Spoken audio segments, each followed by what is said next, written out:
Mayor Jerry Treñas ginpasiguro nga wala sang water interruption sa syudad sang Iloilo kasunod sang sinapol kaupod ang gobernador, MIWD, Flow Water kag Metro Pacific Water. Ginpasiguro ni Mayor Jerry Treñas nga wala sang water interruption sa syudad sang Iloilo. Kasunod ini sang sinapol sang alkalde upod kay Governor Arthur Toto Defensor, mga tiglawas sang MIWD, Flow Water kag Metro Pacific Water. Suno kay Mayor Treñas, may temporaryo nga solusyon para hindi maapektuhan ang mga pumuluyo. Ang naistoryahan kagapon nga may ara lang sila interim agreement for good for 6 months. And during this 6-month period, ang presyo will be 21 pesos.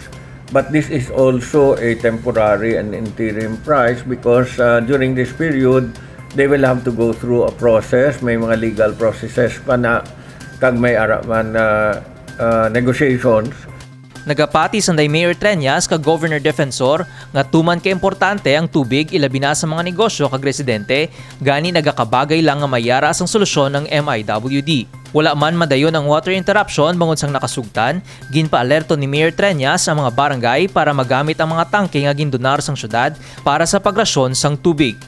Governor Defensor and I are both worried because we cannot afford to have a water interruption here in Iloilo City, especially subong kainit gid no kag kinahanglan ta gid ang tubig. But may mga measures naman kita. Ang MIWD nagapreparar daw 11 ka trucks nga ipalibot sa mga barangays ta. And may mga tangke naman sa tubig nga pamutang sa iban nga mga barangay nga mabudlay.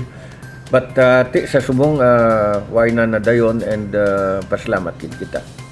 Nahibaluan, kahapon kuntani ang gintalana sang MIWD nga pagsugod sang water interruption, apang nagapasalamat ang alkalde bangod wala ini madayon. Michael Angelo Srate para sa Level Up Patrol.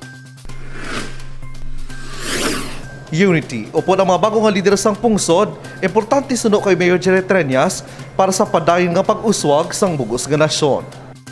Isa ka semana matapos ang national kag local elections, nagapati si Mayor Jerry Treñas nga tiuna para magtingob para sa kayuhan sang pungsod. Ginpabutyag ni Mayor Treñas, lain man nga kandidato ang iya ginsuportahan sa pagka-presidente kag vice-presidente, nagapati naman sa ginapanawagan nga unity nanday Presumptive President Bongbong Marcos kag Presumptive Vice President Sara Duterte. Tiun na suno sa alkalde para mag-isa para sa kauswagan sang pungsod Pilipinas. I believe that Presumptive President Marcos understand that we are now elections have passed and while we have supported a different candidate, it is really time for us to be united. No, I think ang iyang campaign slogan was really unity. No, and it's really time for us to be united. Nagapati si Mayor Treñas, pila sa mga pungko nga tiglikom kag gabinete ang may maayong track record kag nakaupod niya sadto sa Kongreso. Bisan si Presumptive Vice President Mayor Sara Duterte ang nakaupod ba ni Mayor Treñas sadto kag nag-endorso sa iya sang 2019 elections. The incoming speaker is a good friend of Iloilo City. As a matter of fact, I have made my own endorsement for his election.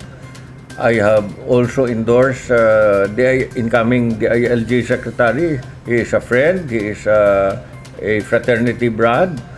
And we were colleagues in the LCP. Insofar as Mayor Sara is concerned, we have been together in the LCP. And